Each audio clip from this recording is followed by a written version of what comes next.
안녕하십니까. 니체의 명철 철학입니다. 오늘은 니체 철학 11장 2부 11장 무덤의 노래에 대해서 하겠습니다. 무덤의 노래. 제목 무덤인데 이제 죽음에 대한 좀 무거운 내용입니다. 죽음에 대한 무거운 내용. 이 청춘의 죽음, 앞에는 청춘의 죽음이 나오고 뒤에는 생명의 적대적인 어떤 그런 죽음의 어떤 생명의 적들에 대한 격렬한 어떤 극렬한 비판이 나옵니다. 마지막에는 이제 희망에 대해서 이야기 나오고 있습니다. 그러면은 봅시다. 자, 저기에 무덤들의 섬, 말없는 침묵의 섬이 있다. 저곳에 내 청춘의 무덤들이 있다. 청춘의 그러므로 나는 삶의 널푸른 화환을 저쪽으로 가져가더라. 이제 청춘의 무덤. 그냥 일반적인 어떤 그런 죽음이 아니고 청춘을 묻었는데 이제 청춘에 대한 어떤 회상이라고 할 수 있겠죠. 이제 청춘이라고 하는 것을 죽음에 이렇게 비유하는 이유는 그만큼 철저하게 이제 청춘하고 단절을 이뤘다는 것이죠. 그렇다고 완전히 뭐 단절을 이룬 건 아니라 이런 것이 아니라 이제 죽음 같은 그런 그렇게 이제 청춘을 완전히 매장했다는 겁니다. 저쪽으로 이제 바다를 그 섬이 이제 무덤이 섬에 있다는 것도 좀 특이하죠. 바다를 건너갔다. 그러니까 바다를 또 건너왔다. 청춘과 이제 니체가 이 40세에 이 책을 집필했기 때문에 이제 중년의 나이에서 이제 보면은 이 청춘과 중년은 상당히 거리감이 있다는 것을 여기 의미하겠죠. 바다를 건너왔다. 그대들 내 젊은 시절의 환영과 형상들이여. 그대들 사랑의 이 모든 눈길들이여. 그대의 거룩한 순간들이 어찌하여 그대들은 겉으로 일찍 죽었는가. 나는 오늘 죽은 친구들을 생각하듯 그대들을 회상한다. 여기 이제 환영이라고 했는데 이제 환영이라는 말은 이 독일어나 영어나 이게 지금 일루전이 아니고 비전입니다. 비전이기 때문에 이게 꿈과 이상이란 뜻이 있는데 요 조금 번역이 환영보다는 꿈과 이상이라고 하는 게 맞겠습니다. 뭐 환영이란 뜻도 물론 있습니다만은 여기서 맥락에 보면은 이상 쪽으로 이상이 죽었다 뭐 그런 뜻으로 환영도 물론 뭐 나쁜 말은 아닙니다. 이 그림자 영이니까 환상 뭐 이 환상 망상 공상 이런 게 다 이상하고 이게 닿을 때가 있죠. 망상과 이상의 어떤 그 경계선은 분명하지 않을 수 있기 때문에 서구의 언어선 이것이 다 한 단어에 들어가 있는 것 같습니다. 사랑의 그 모든 눈길, 그 청춘의 그 눈길은 사랑이고 거룩한 순간들이다. 그런데 일찍 죽었다는 거죠. 친구들을 생각하다 그들은 이제 여기서 지금 청춘과 지금 내가 니체가 지금 의인화해가지고 대화를 나누는 거, 친구를 대하듯 대화를 지금 하는 내용입니다. 지금은 가고 없는 나의 가장 사랑스러운 벗들이요. 이제 벗이라고 또 이제 의인화 벗. 그대들로부터 감미로운 향기가 마음을 녹이고 눈물을 자아내게 하는 향기가 풍기는구나. 참으로 이 향기는 고독한 항해자의 마음을 뒤흔들어 녹여주는구나. 이 청춘이라는 것은 아름답고 뭐 감미롭고 향기로우니까 그 고독한 항해자에도 어떤 위로가 되고 어떤 힘을 용기를 북돋워 주는 그런 것인데 이제 너무 일찍 갔다는 것을 지금 뭐 애도하는 것 같습니다. 나는 여전히 가장 풍요로운 자이며 가장 선망을 받는 자이다. 가장 고독한 내가 내 일찍이 그대들을 소유했었고 그대들도 아직 나를 소유하고 있기 때문이다. 말해보라. 나 말고 어느 누구에게 이러한 장밋빛 사과들이 나무로부터 떨어졌는가.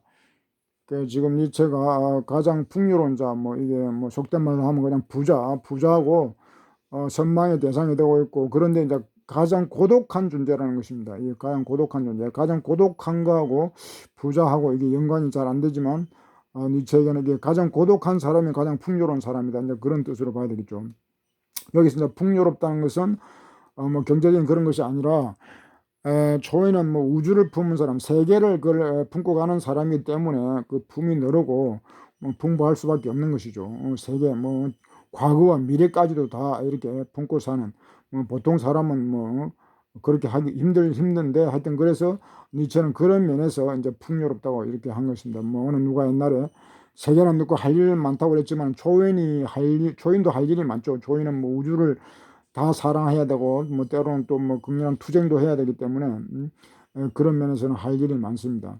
이 고독하다는 것은 이제 초인의 어떤 과정에서 고독이라는 것이 시작에서도 필요하고 또 과정에서도 고독이라고 하는 이 고행이라고 하는 것이 절대적으로 필요하기 때문에 니체는 언제나 고독을 강조합니다. 그 불가에서도 출가라는 것을 하는데 그 출가라는 것은 기존의 어떤 뭐 부자 관계라든가 모든 이런 그런 인연을 다 끊어버린 것이고, 그 끊고 나가면은 뭐 엄청난 그 고독이 엄습하는 것이고, 그런 이제 고독을 견디고 이겨낼 때 이제 성불 하고 뭐 그런 것이니까, 하여튼 요 고독이라고 하는 거, 뭐 니체에게는 이 속물적 모든 가치, 속물적 이 세상의 어떤 그런 천박한 모든 가치들하고의 어떤 이별, 그런 것까지도 다 포함하는 것입니다. 어떤 물리적인 그런 고독이 아니라 정신적으로 이 세상의 어떤 그런 부조리한 그 대표적인 그런 것들하고는 정신적인 가치하고는 다 이제 결별을 해야 되겠죠. 그래서 이제 그런 면에서도 고독한 것입니다.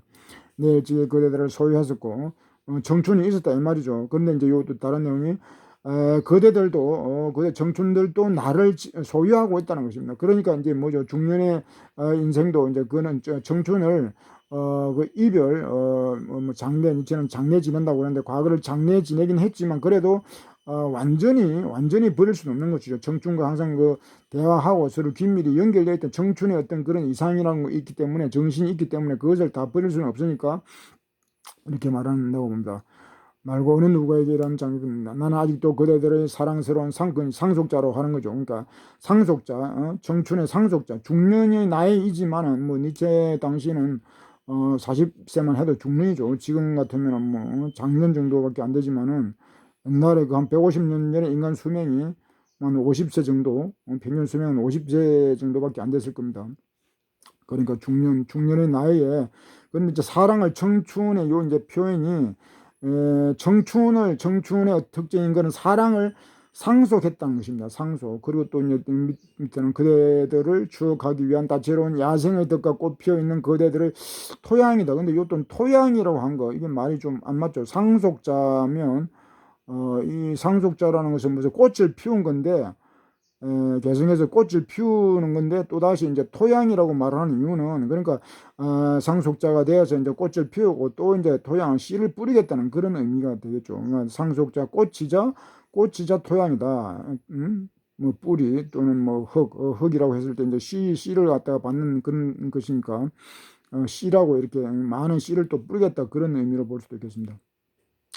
우리는 서로 가까이 있도록 운명되어 있다. 그러니까 청춘, 지금 가버린 청춘이지만은 그런 청춘과 중년의 삶이, 현재의 삶이 같이 한다 이 말이죠. 같이 한다. 그대들 사랑스러우면서 낯선 기적들이요. 사랑스러우면서 낯선 기적들. 중년의 입장에서 보면 어떤 낯선 것도 이제 있는 것이죠. 그 청춘이 흘러갔기 때문에 그 낯선 추억들이 있는 것이고, 그리고 그대들은 부끄러움 많은 새들처럼 나와 나의 어떤 소망을 찾아온 것이 아니라 믿는 자로서 믿음 있는 자를 찾아온 것이다. 믿는 자로서 믿음 있는 자로, 믿음 하나로 이렇게 서로 소통한다 이 말이죠. 서로 함께한다. 서로 가까이 있도록 서로 함께한다. 믿음 하나로. 그러니까 우정이죠. 우정. 청춘과 중년은 이렇게 나이 차이가 많지만 그럼에도 뜻이 같고 하면 그게 이제 우정이 되는 거죠. 믿는 자로서 믿는 자를 찾아왔다. 우정을 한다. 우정을 나눈다 이 말입니다. 서구에서는 뭐 나이에 관계없이 그런 우정이 성립하는데, 이제 우리 동양에서는 아직도 이 나이 우정, 그러면 나이부터 따지니까 이 우정이 아주 그 폭이 좁다고 하겠습니다. 서구에서는 뭐 어린아이하고 할아버지도 우정을 맺을 수가 있는 그런 것들이 뭐 어떤 문학 작품에서도 많이 나오죠. 노인과 바다 같은 경우는 아이하고 그 노인이 우정을 맺고 그 우정 관계를 유지하는 그런 내용들입니다. 그렇다 그대들은 나처럼 성실을 위해, 그리고 다정다감 한 영혼을 위해 만들었다. 영혼, 이제 영혼회귀, 이제 영혼회귀하고 그랬는데, 성실한 삶, 이 성실이라는 말도 이게 좀 뜻이 깊은 말입니다. 동양 철학 중에 상당히 뜻이 뭐 진리라는 말까지도 포함하는데, 하여튼 이 성실을 위해서, 그리고 다정다감한 영을 위해서 만들어졌다. 그러나 나는 지금 그대들을 불성실하다고 말할 수밖에 없다. 우리 성실한 관계인데 삶은 성실 없이는 삶이 제대로 유지되기가 힘들죠. 그런데 이제 지금 불성실하다고 말해야 한다는 것입니다. 그대 거룩한 눈길과 순간들이야. 나는 아직도 그대들을 달리 부를 이름을 같이. 이제 불성실하다는 이유가 나오겠죠. 참으로 그대들은 너무 일찍 죽었고 그대 도망자들이요. 그러나 그대들이 나에게서 달아나지도, 내가 그대들에게 달아나지도 않았다. 우리들의 불성실함, 그 책임은 우리에게 있는 것이, 그러니까 이제 불성실이 이제 결별한 것이, 그것이 어떤 불성실이 아니겠는가. 그러나 그 불성실의 책임은 만일에 정말 성실했다면은 중년과 이렇게 청춘이 완전히 결별하고 뭐 그럴 이유는 없겠죠. 그러나 그 불성실함이 우리의 책임은 아니다라고 하는 것입니다. 이런 면에서 또 이제 구조주의 모든 책임은 어떤 개인에 있는 것이 아니라 일차적으로 구조의 문제라고 보는 것입니다. 나를 죽이려고 사람들이 그대 이제 청춘이죠. 청춘의 목을 졸랐던 것이다. 그러니까 요 이제 청춘이라고 하는 것이 내가 부정을 해가지고 내가 이제 버린 것도 있지만은 이런 구조적으로 이제 청춘이 제거당했다 이 말이에요. 그러니까 청춘이라고 하는 것은 그 미숙함도 있고 또 이상을 품은 그런 어떤 열정도 있고 양면, 선과 악의 양면이 다 있기 때문에 그 오히려 좋은 선적인 측면은 이제 이 구조에 의해서 희생되었다는 것이다. 목을 졸랐다는 것입니다. 그러니까 청춘이 긍정적인 요소, 부정적인 요소가 다 있는데 내가 버리는 것은 내가 자발적으로 버리는 것은 부정적인 요소는 내가 극복함으로써 그것을 버리고 그런데 이제 좋은 면도 있는데 그 좋은 면은 이제 이런 구조에 의해서 그것이 희생당했다는 것이죠. 목을 졸랐던 것이다. 이게 그대들이라고 했지만은 사회 구조라고 보면 됩니다. 뭐 구조에는 여러 가지 있죠. 니체는 이제 그 중에서도 이제 종교라든가 뭐 국가 뭐 이런 거 다 여러 가지가 있습니다. 그대 나의 희망을 노래한 새들이여 그렇다. 그대 가장 사랑하는 자들이여 악인은 언제나 그대를 향하여 활을 쏘았다. 내 심장을 깨뜨린. 그러니까 요 이제 악이 악마 뭐 그대 구조 국가 이런 것이 나를 죽이기 위해서 내 심장을 쏘기 위해서 이제 청춘부터 죽였다는 것입니다. 인생을 완전히 망치기 위해서 망가뜨리기 위해서 이제 청춘부터 죽였다 이 말이죠. 그대들을 향하여 활을 쏘았다.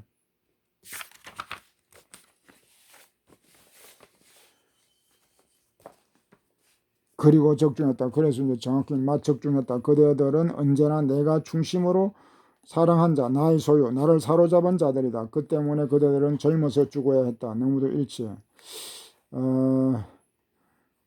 중심이란 말이 이게 이제 충성할 때 충자는 아니죠. 이게 중심이라면 진심 뭐 그런 의미의 충인데 뭐 충성충으로 해도 상관없습니다. 왜냐면 충성이란 원래 그 충자가 가운데 마음이니까 그 원래는 자기 자신에게도 이제 그 성실한 그런 어떤 성심하고도 그 같은 말입니다. 이 충서 뭐 공자의 그 충서라는 말이 있는데 원래 뜻은 자기 장애신에게 충실하다. 그게 이제 충이거든요. 요게 이제 뭐 국가에 충성하고 그런 의미로 잘못 오용이 되고는 있습니다만 하여튼 이 중심 진심이죠. 그 나의 진심이었고 나의 소유였고 나를 사로잡은 그런 청춘이었는데 그렇기 때문에 이제 그 희생을 주고 희생을 당했다는 것이죠. 그러니까 나의 본질적인 요소가 바로 청춘인데 그래서 적들은 그 청춘을 죽였다는 것입니다. 그래서 나의 본질적인 청춘이 청년의 정신 이것이 바로 인간의 어떤 본질적인 요소인데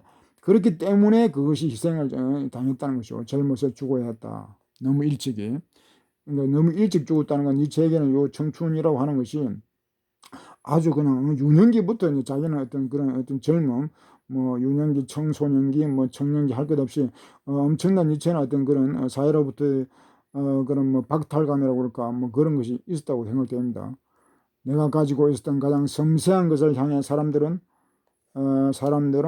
활을 쏘았다. 그대들이 바로 그것이다. 그대들의 피부는 솜털과 같았고 한번 눈길을 주기만 해도 사라져버리는 미소와도 같았다. 섬세한 거, 여기서 이제 보면 솜털 뭐 나오고 이런 게 미소, 아주 연약한 거, 약한 고리죠. 약한 고리니까 이렇게 쉽게 죽는 거죠. 쉽게 희생을 당하는 거죠. 섬세한, 연약한. 나는 나의 이제 내용이 완전 달라집니다. 나의 적들에 이렇게 말하라. 그대들 뭐 적이니까 그대들이 아니고 너희들이 나에게 한 짓에 비하면 살인 정도는 아무것도 아니다. 살인은 아무것도 이 엄청난 주장이죠. 그 지금부터는 이제 적들에 대한 나의 청춘을 죽이고 인생을 망가뜨리고 하는 그런 어떤 적들에 대해서 지금 어떤 극렬한 비판을 합니다. 요 지금 숫자를 써놨는데 한 열 몇 가지 지금 12가지 정도 이 적들의 그 만행에 대한 폭로 11가지 적들에 대한 만행을 지금 니체는 여기서 폭로하고 있습니다. 그 적들의 그 만행이 뭐냐? 그 살인 그것이 이제 얼마나 끔찍한지 살인은 아무것도 아닐 정도로 적들의 인간에게 행한 그 만행은 끔찍하다고 지금 이야기하였습니다. 살인 정도는 아무것도 아니다. 이제 그 내용들이 11가지 나옵니다.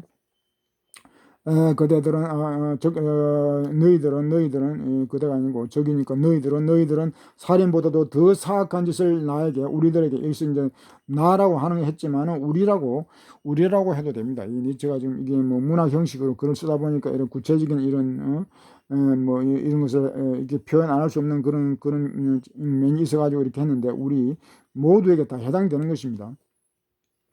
그대들은 살인보다도 더 사악한 짓을 우리들에게 저질렀다.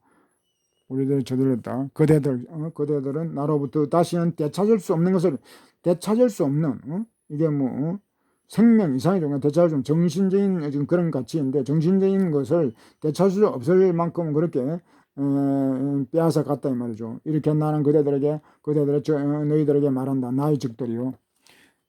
다시는 되살릴 수 없는 것을 갖다가 주겠다 이 말이죠. 그러니까 그런 것뿐만 아니라 이제 이 지금 여기서 내용이 살인보다도 더 무서운 그런 끔찍한 죄를 범행한 그 내용들이 쭉 보면 정말 그렇다고 하지 않을 수 없을 정도로 이제 그 놀라운 것들입니다.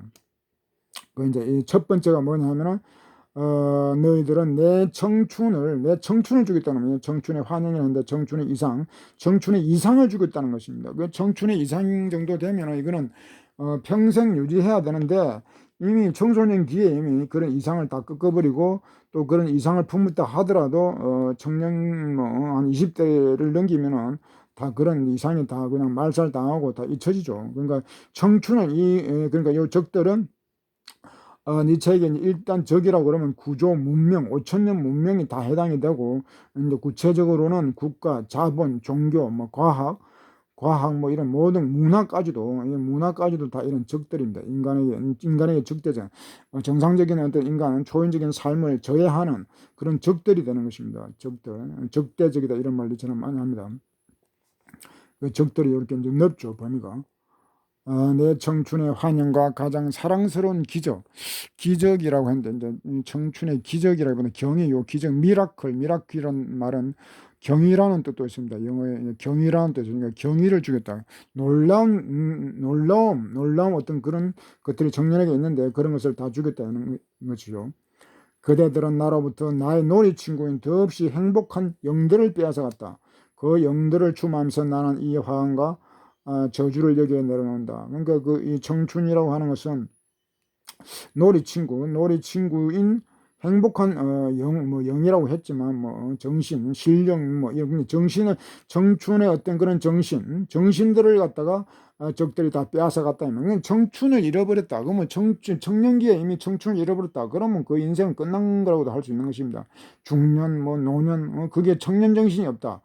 그것이 지속되지 않고 없다 그러면 그 인생은 별 볼 일 없는 거죠. 니체는 지금 그래서 이 청춘을 아까 요 본질, 인생의 본질적인 그런 요소로 이건 본다고 하는 것이죠. 나를 사로잡고 중심 뭐 이런 얘기가 바로 청춘은 인생의 본질, 삶의 본질인데 이런 것을 적들이 다 이미 청년기에 다 빼앗아 갔다는 것입니다. 그러니까 요거는 살인보다도 더 끔찍한 제약이라는 것이죠. 살인해봤자 그 뭐 살인 한두 사람, 뭐 물론 학살도 있지만 이제 여기서 이제 개별적인 그런 살인인데 그런 살인들에 대해서는 사람들이 다 붕괴하면서 이렇게 청년 정신을 갖다 온 모든 사람들이 그런 청년을 빼앗기고도 분노하지도 않고 그런 의식이 없다는 것이 이제 그 엄청 놀라운 일이죠. 니체는 그런 면에서 여기서 지금 그 개탄하면서도 이제 적들에게 저주를 내려놓는다는 것입니다. 죽은 청춘에 대해서는 추모하면서 한다.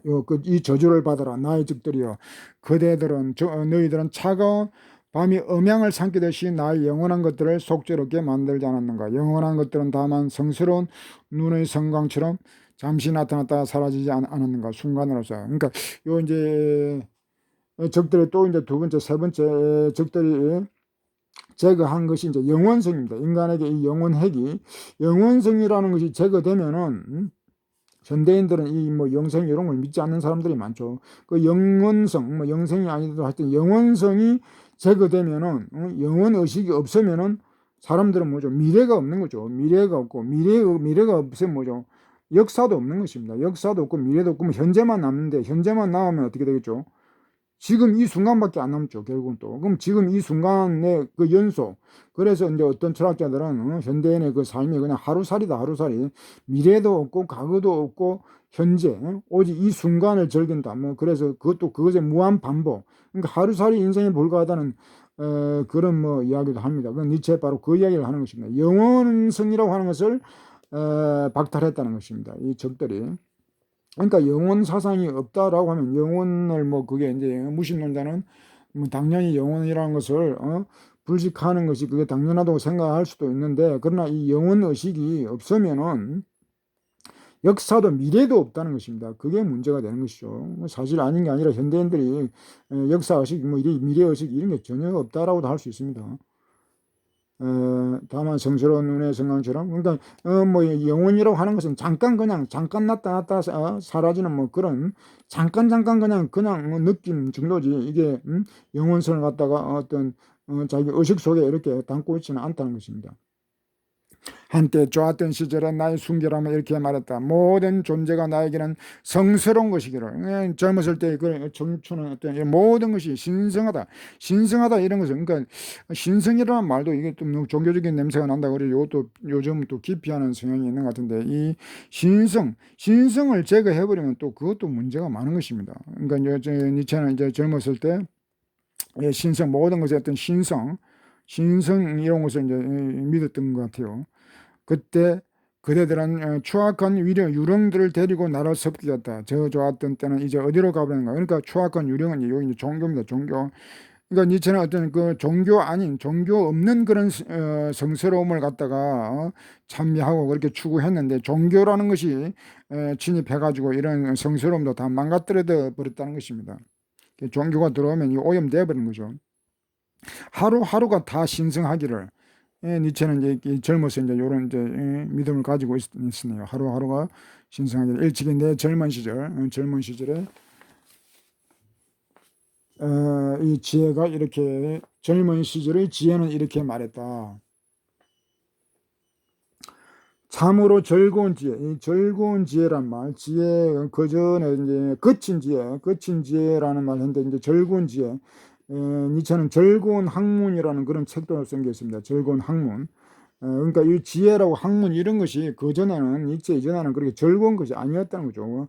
그 중세까지만 해도 이제 모든 학문은 다 종교의 어떤 예속된 종교의 하수인에 불과했기 때문에 즐거움이 있을 수 없죠. 무거운 것이죠. 이제 종교 그런 음숙주의에 빠져 있고 그리고 현대 학문이라고 하는 것도 좀 과학이라고 하는 것이 또 종교화 되어 가지고 과학이라고 하는 것도 그렇게 즐거운 것이 아닙니다. 그 뭐 분석하고 뭐 하는 것들이 그 뭐 즐거운가 하고는 좀 거리가 멀죠. 종교가 돼 과학이 종교의 행세를 하고 있는 것입니다. 그래서 그것도 즐거운 학문이라고 할 수 없죠. 근데 동양에서는 공자 같은 경우는 이제 학문을 즐거운 학문이라고 노는 이제 첫 편부터 하기 시습지 불령여로와 이제 그런 말을 했는데 니체는 이 서구에서는 학문 지혜라는 말은 뭐 학문 지식 뭐 이런 거하고 다 닿습니다. 하여튼 이 학문이 이 니체는 이제 즐거운 학문이 되어야 된다는 것입니다. 그럼 인간을 위한 뭐 즐겁다는 것이 뭐 쾌락 뭐 그런 것보다도 어떤 그런 어떤 반종교적인 뭐 그런 좀 반과학적인 너무 뭐 기계적인 과학이라고 하는 것은 하나의 기계적인 어떤 그런 이론이죠. 그런 것이 아니라 좀 가벼운 그런 어떤 학문 그런 것을 니체는 이제 추구한다고 봅니다. 여기서 이제 지혜라 하고 지식하는 이 말은 같으면서도 좀 아주 다른 말입니다. 지혜라고 지혜 뭐 구분 없이 쓰기도 합니다만 좀 구분하자면은 지혜는 아주 좀 다른 말이죠. 그러니까 지혜는 지식이 없어도 가능하지만 또 지식이 없는 지혜는 한계가 있죠. 그래서 이제 지식을 바탕으로 해야 되고 여기 이제 철학책이니까 철학에서는 이 지혜라고 할 때는 이제 철학적 지혜 그 전에 인식이라고 하는 것도 이제 철학적 인식 뭐 그런 의미를 했는데 이것도 지혜도 철학적 지혜 철학이 곧 이제 지혜다 이렇게 보면 돼요. 철학과 이제 과학 이런 건 좀 다르니까 지식보다 좀 한 차원 높은 그런 것을 이제 지혜라고 보면 되겠습니다. 그러나 그때 나의 적들은 나의 밤들을 훔쳐내어 잠 못 이루는 고통에 팔아넘겼다. 즐거운 지혜는 지금 어디에 있는가? 즐거운 지혜도 다 사라졌다 이 말이에요. 그러니까 요 지금 밤을 빼앗아 갔다는 것입니다. 그 적들이 또 이제 밤이 없는 지금도 뭐 밤이 없는 세상이 되어버렸습니다만은 밤이 없다는 것은 철학, 뭐 예술, 뭐 이런 거 할 어떤 그런 여유도 없다는 거죠. 뭐 밤이 지금 뭐 밤이 낮같이 밝은데 이제 밤이 없다는 이유는 밤에 뭔가 밤다운 어떤 그 밤에 맞는 일을 하는 게 아니고 밤에 노동을 하거나 밤 노동 뭐 하는 사람들 많죠. 밤에 노동을 하거나 뭐 또는 어떤 뭐 대표적인 오락 뭐 이런 데 빠져가지고 뭐 밤을 낮같이 이렇게 하고 뭐 그런 건 밤이 아니죠. 밤다운 밤을 즐길 줄 모르는 밤을 빼앗아가는 요 큰 죄라는 것입니다. 이게 적들이 한 만행 중에 지금 밤을 빼앗아간 요이 지금 나옵니다. 일찍이 나는 상스러운 새의 조짐을 받았다. 그러나 그때 너희들은 나의 길 위로 부음이라는 괴물 역겨운 새를 날아오르게 했다. 나의 간절한 소망 그때 어디로 날아가 버는가. 그러니까 요즘 소망, 희망 이런 것도 다 이제 빼앗겼다는 것입니다. 희망, 소망, 희망 뭐 이런 뭐 길조 이런 것이 미래에 대한 어떤 그런 긍정적인 믿음이 없이는 그런 것을 상실하면 살아갈 수가 없죠. 그런데 요 적들은 이런 뭐 흉조, 뭐 부엉이 이런 괴물들을 날라가지고 그런 희망을 갖다가 꺾어버렸다는 것입니다. 어디로 달아나 버렸는가. 일찍이 나는 모든 역겨운 것들을 뿌리치기로 맹세했었다. 그런데 그때 그대들은 나의 이웃과 가장 가까운 이웃들을 종량으로 변절시키고 말했다. 나의 고결한 다짐은 어디로 가버렸는가. 그 역겨운 것이란 것은 뭐 추악한 것 그런 거죠. 역겨운 것, 추악한 것에 그러니까 거리를 두고 그런 것을 뿌리치려고 했는데 그러다 보니까 이웃들이 다 변질되어 버렸다는 것입니다. 이웃들이. 그러니까 어떤 양심적으로 살고 이러면은 이웃들하고 이제 거리가 생겨버린 것이죠. 그 니체 같은 경우 니체는 왕따도 이제 당했다고 그 얘기를 했는데 뭐 교수들하고 학생들한테 다 이제 버림을 받는 그러니까 자기 양심대로 산다는 것이 어려운 것이죠. 근데 그런 것들이 다 이제 요 적들 국가 이런 종교가 그렇게 이간질을 했다 이 말이죠. 이웃과 가까운 이웃들을 다 멀게 만들어 버렸다 이 말이죠. 종량으로 변제시켰다 이 말은. 나는 한때 눈은 멀었어도 더없이 행복한 길을 걸었다. 그때 그대들은 장님이 가는 길에 오물을 던졌다. 그리하여 나는 장님으로 걸어왔던 그 길에 구역질을 느꼈다. 눈은 멀었어도 니체가 뭐 그 이 속세 천박한 속세의 어떤 그런 타락한 이런 세상과 거리를 두기 위해서 이제 눈먼 듯이 그렇게 이제 살았다고 했는데 그럼에도 이제 행복했다고 했는데 이 장님이 가는 길에 뭐 이런 적들이 오물을 던져가지고 구역질을 이렇게 역겨웠다 이 말이죠. 그러니까 조용히 살기도 어렵다는 얘기죠. 이게 선하게 살기도 어렵고 이렇게 눈 감고 이렇게 살아가는데도 이래도 이제 방해 세력들이 있어 구역질이 난다는 것입니다. 그리고 내가 가장 어려운 일을 이 감당이 아니고 가장 어려운 일을 해내고 승리에 도취되어 자꾸 극복의 승리, 자기 극복을 해서 그 승리에 도취되어 자축하고 있을 때에도 적들은 저들은 나를 사랑하는 자들로부터 외치겠다. 나라는 존재가 그들에게 참을 수 없는 어떤 고통을 모욕을 준다고. 그러니까 뭐 성취한 자기 극복이라는 그런 큰 일을 갖다 과업을 일으켰는데도 불구하고 사랑하는 사람들이 또 다 떨어져 나가게 이렇게 했다는 것입니다. 자기 극복이라는 것은 초연 뭐 낙태해서 사자가 되고 있는 그런 큰 어떤 과업을 수행하는 것은 이제 자기 극복, 내가 나를 극복하는 거, 그건 뭐 자축할 만하죠. 그런데 그런데 이제 주변에 사랑하는 사람들이 다 떨어져 나간다는 것입니다. 그 초연의 길이 참 험난한 것이죠. 이래 되면. 참으로 그대들이 해온 짓거리는 지금 뭐 여러 가지 이 내용이 나옵니다만 이게 또 나중에 정리가 됩니다. 이게 뭐 여러 가지가 나오니까 좀 이게 뭐 혼란스러울 수도 있는데 제가 이 왜 지금 이 주장을 하는가 이 중요한 것들이 있는 것입니다. 참으로 그대들이 해온 짓거리는 나의 가장 좋은 나의 가장 뛰어난 꿀벌들의 부지런함을 쓰리쓰게 만들어 버리는 것이다. 그러니까 모든 이런 성과, 나의 이런 자기 극복 이런 성과라든가 이런 것들 꿀이라고 하는 거죠. 성과물이죠. 그런 그 꿀을 다 이렇게 못쓰게 만들어 버렸다면 못쓰게 만드는 나의 어떤 꿀벌들의 부지런함도 무용한 헛되게 해버렸다는 것입니다. 그러니까 그런 이런 자축을 하는데 이렇게 뭐 버림을 받는 이런 지경이 오면은 이런 생각이 안 될 수가 없죠. 저들은 자비심 넘치는 나에게 언제나 가장 모름치한 거지들을 보냈다. 그녀들은 동정심에 넘치는 나에게 뻔뻔스럽게 짝이 없는 거지들이 몰리게 했다. 거짓 요 자비라고 했는데 요 자비라는 말은 우리가 일상적으로 뭐 쓰지는 잘 안 쓰죠. 그러니까 요 이제 동정심하고 이렇게 하면 요 자비라는 말이 연민의 의미로 이제 쓴 것 같은데 이제 그 뭐 우리가 일반 일상적으로는 쓸 수 있는 말이긴 합니다만은 동정심하고 서구에서도 이제 뭐 이렇게 하는데 근데 요 이제 철학에서 철학이니까 요 자비라는 말은 불교의 핵심 그 어떤 사상이고 또 이제 불교에서 고유한 그런 단어이기 때문에 요걸 자비라는 말을 서양어하고 요것도 이제 뭐 대치가 그 바꿀 수 있는 말이 아니죠. 그러니까 이 자비라는 말은 좀 이 번역이 오역이 되겠습니다. 이 자비라든가 뭐 공자인이라든가 뭐 요런 말은 서양 말로 바꿀 수가 없죠. 그러니까 이제 니체의 이 철학이니까 여기서는 그냥 뭐 사랑으로 하면 되겠습니다. 사랑 넘치는. 그러니까 니체는 사랑 넘치는 삶을 살고 했는데 요 적들이 이런 그렁뱅이들만 이렇게 달라붙게 한다는 것입니다. 그 동정심, 연민의 정죠. 동정이라는 말은 좀 나쁜 의미고 동정심이라고 하면은 이제 좀 좋은 의미로 연민의 그런 정을 넘쳐 흐르는데 그럴 때도 이렇게 뭐 나쁜 사람들만 이렇게 몰리게 한다 이 말이죠. 그러니까 자비, 사랑과 이런 뜨거운 마음으로 이렇게 살고자 해도 이렇게 방해를 한다는 것입니다.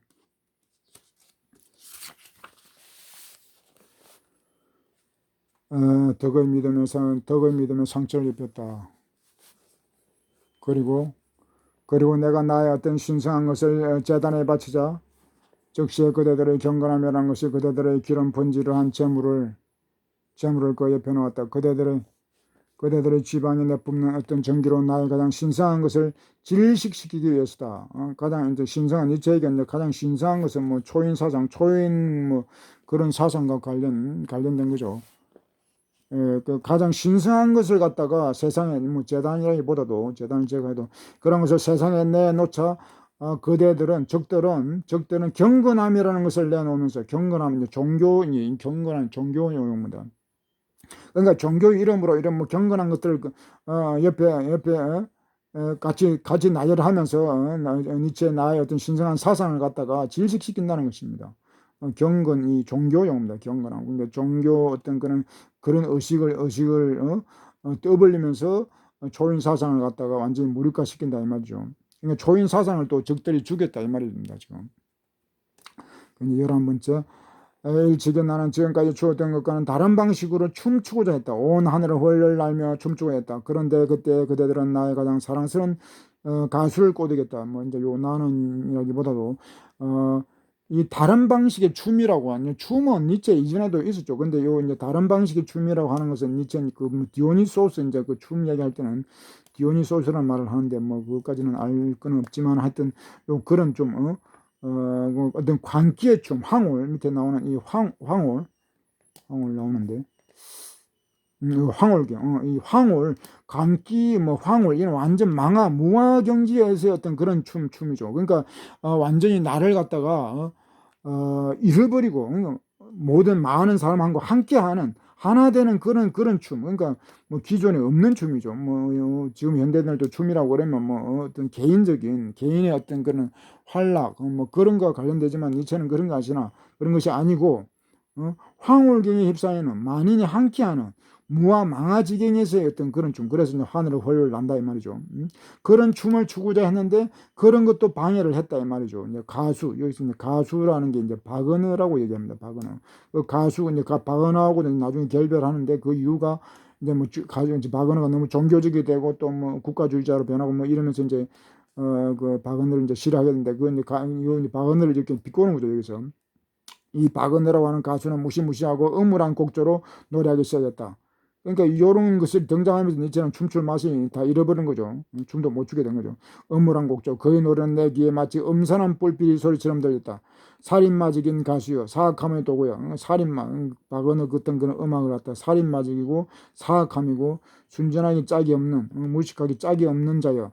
나는 가장 멋진 춤을 출 만반의 준비가 되어 있었는데 그대는 자신의 노래소로 나의 황홀경을 차려하고 말았다. 나의 황홀경을 완전히 말살 제거해버렸다 이 말이죠. 그러니까 뭐 춤을 추고 뭐 하려고 해도 모든 하여튼 적들이 이렇게 여기는 박은하로 했지만은 이름은 없으니까 개인을 비판한 게 아니고 뭐 이런저런 이 음악뿐만 아니라 이런 뭐 어떤 나쁜 춤들 이런 것들로 인해서 니체는 새로운 어떤 그런 춤을 시도하는 것도 다 이제 제지당하고 방해를 받았다는 것입니다.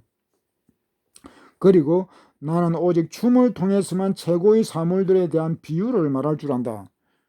춤을 통해서 여기서는 또 춤이 다른 의미입니다. 다른 그러니까 그 어떤 시에 같은 거죠. 니체는 그 시를 통해서 이제 그런 사물들을 표현하고 사물이라는 것은 이제 뭐 존재, 우주의 모든 존재들, 최고의 사물, 최고의 존재들에 대한 비유로서 말을 할 줄 안다. 그러니까 비유하는 것은 시죠. 주로 시가 하는 거니까. 하지만 나의 최고의 비유는 말로 표현되지도 못하고 그대로 나의 사지에 남게 되었던 것이다. 그러니까 정춘의 이런 시적인 그런 자기 철학을 갖다가 개선하고 펼치려고 했지만은 적들의 어떤 그런 방해로 압력에 인해 가지고 그런 것도 펴지 못했다 이 말이죠. 최고의 희망은 말이 되지 못하고 그러니까 최고 희망은 최고 희망은 이제 또 이제 최고의 사상 철학 뭐 니체 초인 철학 그런 것은 말이 되지 못하고 표현하지 못한 채 구원받지도 실현되죠. 이 구원이라기보다도 실현되지도 못한 채 나에게 그대로 남게 되었다. 그리하여 내 젊은 시절의 환영과 위안은 죽어버렸다. 젊은 시절의 이상은 죽어버렸다. 그러니까 니체는 이미 20대 교수가 되고 시간이 다 된 것 같습니다. 예, 여러분 안녕히 계세요.